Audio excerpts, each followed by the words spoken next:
CinDiana here, which won't happen very often. That's Cindy's role in the total persona of Cindy. She's the talker. I'm the doer. I'm the unstoppable doer. I am programmed to go and to explore. And I am programmed for adventure. I'm programmed to take risk. I am the part of Cindy's brain that just has to know. And that part of her brain has always been there. It's always been there. And thank goodness. Cindy was an explorer and an adventurer before she ever knew that she was, because it was a have-to for her. The kind of environment that we were born into required that. But it wasn't until Cindy took hold of this vision that she decided to pursue her purpose and commit to that purpose no matter what. That's when she fully embraced me, my part of her persona.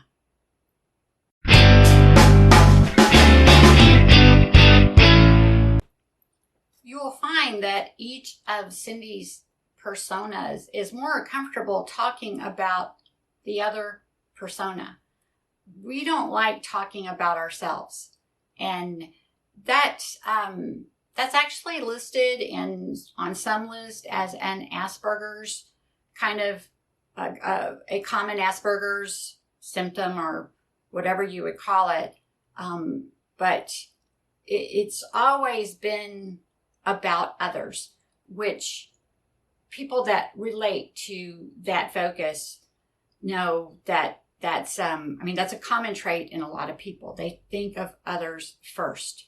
And if there's no one looking out for you, then that gets you into a lot of trouble. And Cindy's start in life was a very toxic environment full of people that were only looking out for their own best interest. And that her having me, even though I was deeply embedded then within her persona, allowed her to survive. It allowed her to survive because survival was a daily task, and there was a daily adventure. There were daily surprises, daily changes that Cindy had to adapt to quickly. And she thought that when she finally embraced me as fully a part of her healthy gearing, she had thought that her risk-taking and her logical approach to that, and that she is so idealistic, but she has all these paradoxes. She lives in a paradox. That she was so idealistic, so sensitive, so caring, yet so hard case, pragmatic, practical at the same time. And if that's not enough to drive you crazy, but that's common throughout her whole personality. Hypersensitive empath, but super stoic. But to explain more about me being embedded in there, and me being a lot why Cindy could survive the horrible atrocities that she endured as a child, was she embraced, even though she wasn't recognizing it at the time, she embraced the challenge. She embraced the challenge of each adventure of every day, and finding the solutions, constantly finding solutions and ways to cope and ways to deal with really situations that most children and most people never have to contend with. And So I was always there. I've always been a part of Cindy, but it wasn't until, again, she made this commitment that, she was putting it all together and knew that she had to go on a pilgrimage, which is, for her, actually, pilgrimage is tough. Pilgrimage is a solo, facing a lot of stuff on your own, but getting a whole lot discovered type of an adventure. But Cindy had pretty much been solo all her life. She'd had to figure out things on her own and navigate for herself all her life. So it was kind of the norm for her at the time. And she wasn't recognizing danger was just commonplace. Danger is just what you face every day. She just took it all in stride. And what it took, I'm glad I showed up here, because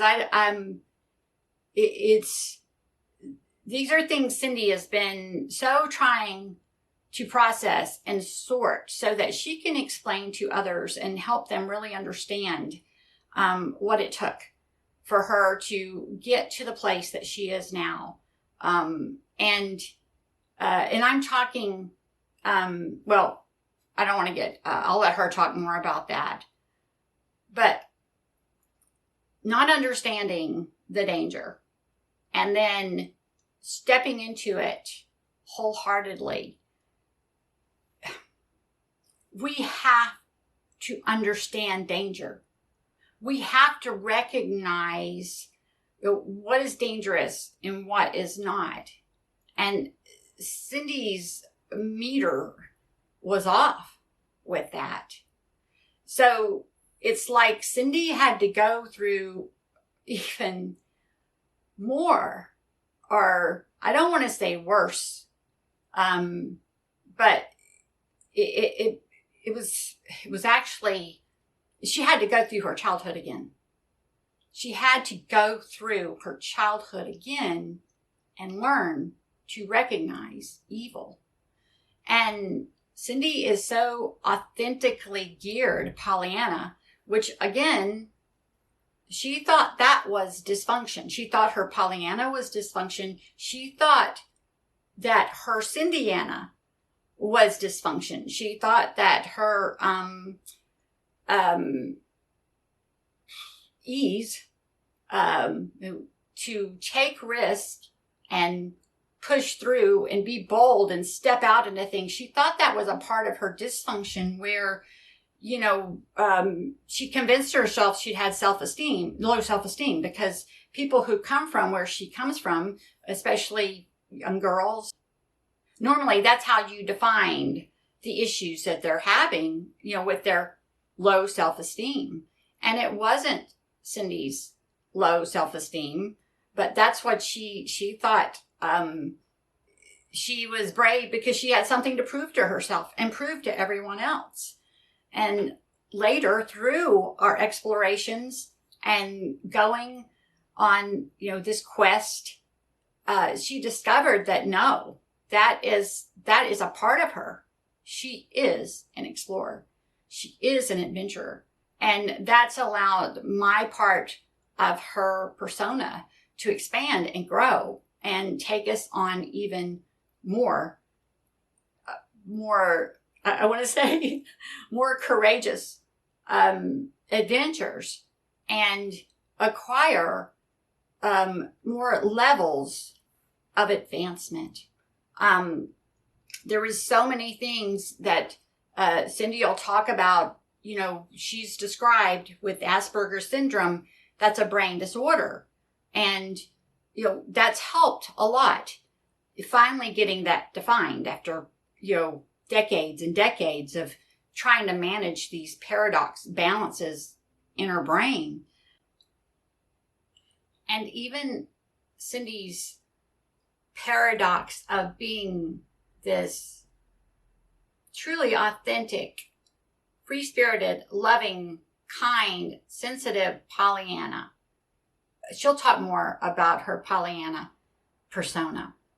and how determined she has been to hold on to that key part of herself, despite the requirements of survival that have been put on her, without a protector, without any kind of protection throughout her life.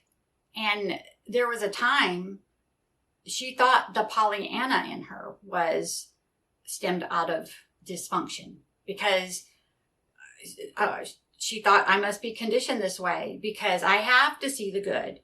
I have to put rose-colored or colored glasses on or blinders on and block out the bad. She thought it was severe dysfunction, and long before she ever knew that she had this Asperger's, she made a firm decision that she was going to keep that part of herself. She was not going to allow how people treated her because she was kind, and how they judged her as not smart, even though she knew very well how smart she was. She wasn't going to let anyone rob her of her ability to love.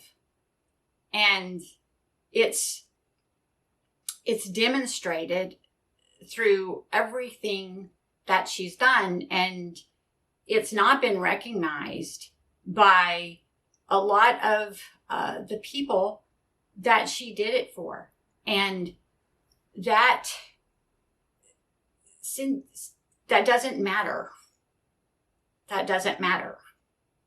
That's what love is. That's what love is. And there's so many layers to this transformation that she has been able to have success with in her own life, which is just incredible, would never have happened. We wouldn't be here if not for her engaging me, engaging the CinDiana in her, which we all, it was always there for her, but it's there for all of us. It's there for all of us that explore the, constant curiosity. And we let that be conformed out of us. And we have to be intentional about certain traits, regardless of strengths and weaknesses. And Cindy will dig into the whole Asperger syndrome diagnosis is new to her. And she has dug in deeply in still researching and exploring and figuring more out about this set pattern of her brain that cannot be changed, which is just, we've been on a path of changing her brain.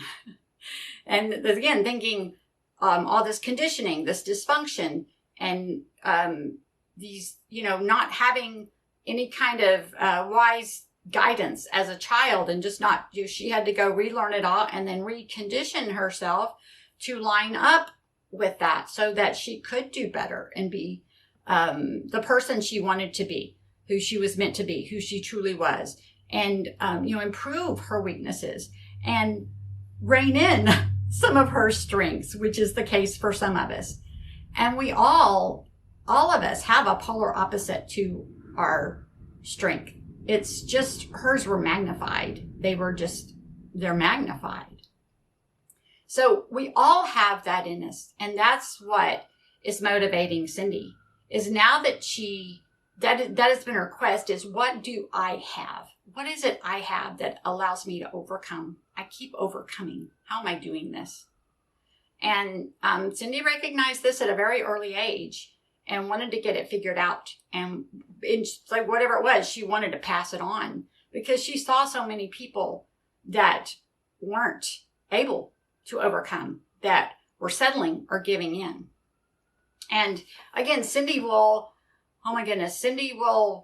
dig in to all of these subjects much more thoroughly.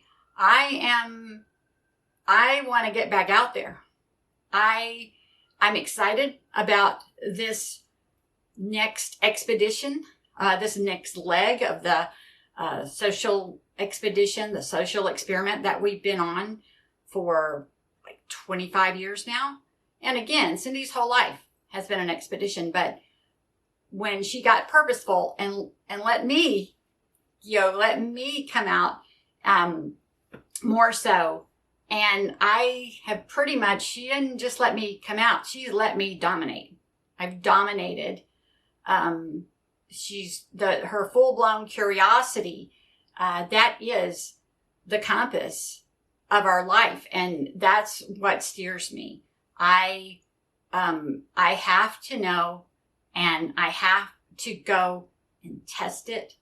I have to go seek and test and be sure, because part of Cindy's persona is this hyper, just used to be brutal conscientiousness, because she was too brutal on herself, of keeping very high standards that most people, it kept her ahead of the game. Most people couldn't reach that, but she still wasn't reaching the standard that she wanted, and constantly beating herself up about it, and constantly battling all these thoughts around her of this input around her of unrealistic expectations, unrealistic standards. And she would try, as she puts it, her physical self would try to comply with that, but it was too ingrained in her. There is a higher standard that we can reach. And, and it's also like, she wasn't trying to reach perfection, but we all know if you try to reach perfection, if you don't get there, wow, look where you did get. And, this has been, through a lot of, through these journeys, there's a lot of times where it was all out expedition, truly like an Indiana Jones movie. But then there are times I had to go away. I was forced to go away because something came in sideways and shut it all down and shut Cindy down. And, that gave her time to process to the degree that she was able to at the time. I'll let her explain more about that. And then when the next expedition, the next leg of the expedition began, she knew better, how to apply, what pitfalls to avoid, and so forth like that.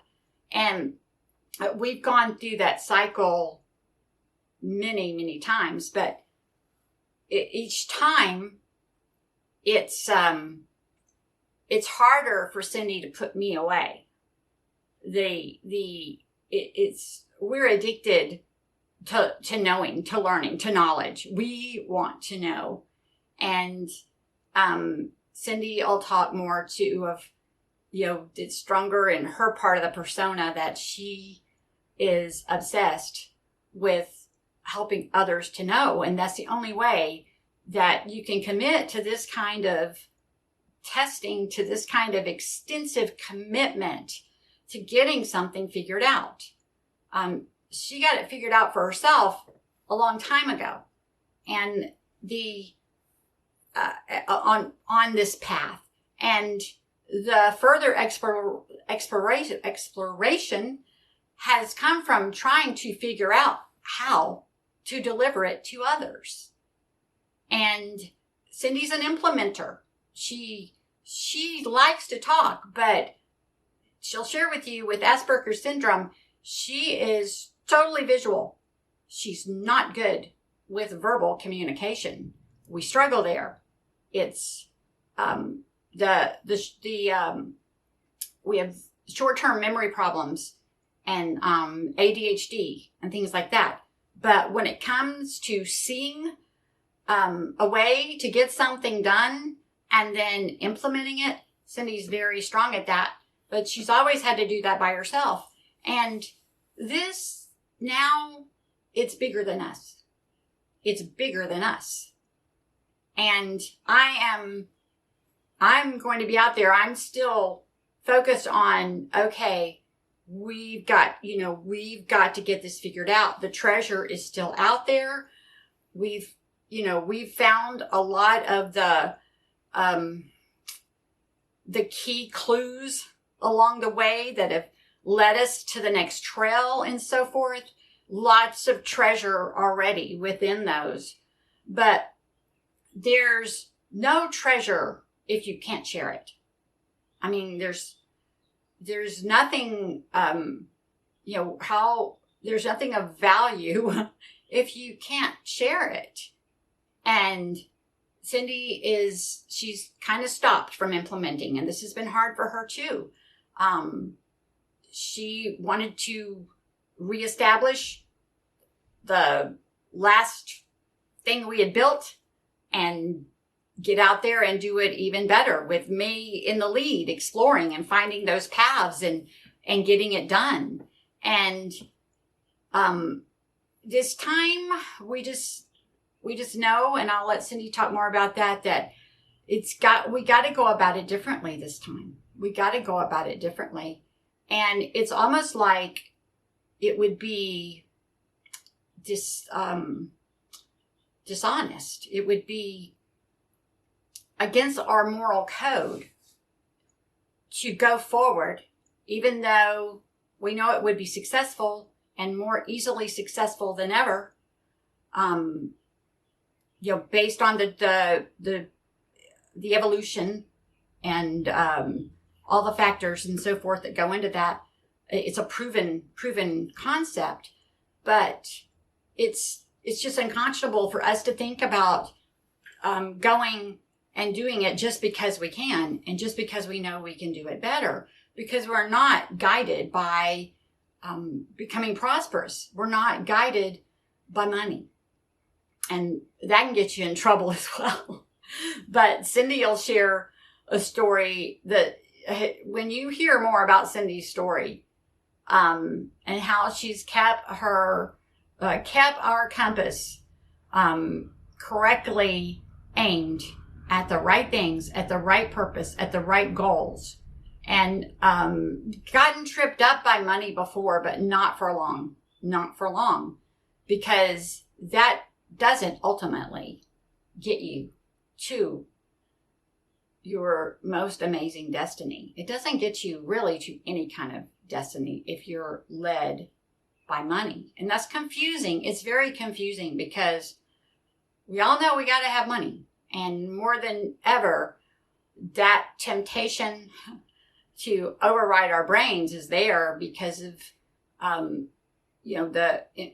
what's going on in our society with inflation and so forth like that.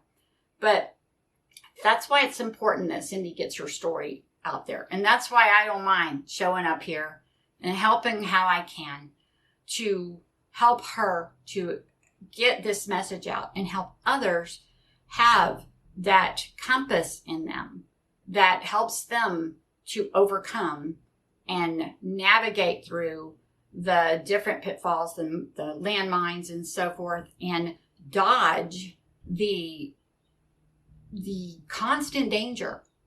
Especially if you're on your own out there, you're a target. She'll talk more about that. You are an absolute target. If you're vulnerable in this world, there's like a beacon on your head that attracts predators. People don't understand that. They don't understand it's not just about disadvantages. It goes, it goes so many levels, so many layers.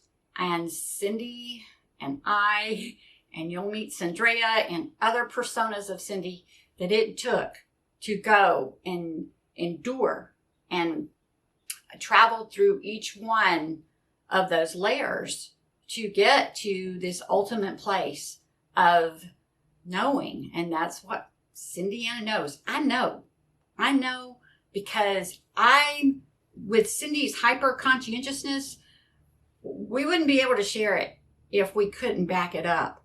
If we didn't know what we know. If we're going to claim it, then we have to have something to back it up. And we've spent 25 years doing that. Again, Cindy's whole life, but 25 years that when the decision was made, and then these last, say, 15 years, I'll let Cindy dig into that more, of just all out, complete dedication. That is our life. That's what we do, and that's what we love. And we love you. Cindy will share more about that. That's her job. I don't want to take her job away. I demonstrate the love through my role in her persona. But Cindy is the one that just, she's the voice. She's the beacon. So keep tuning in. Be sure and do the like thing, subscribe, do all the things that help Cindy's channel to expand and reach others that might care about what is going on, and that might benefit. Definitely that will benefit from some encouragement and some guidance and help with finding their own empowerment through what Cindy has been able to test thoroughly. Cindy and me, CinDiana.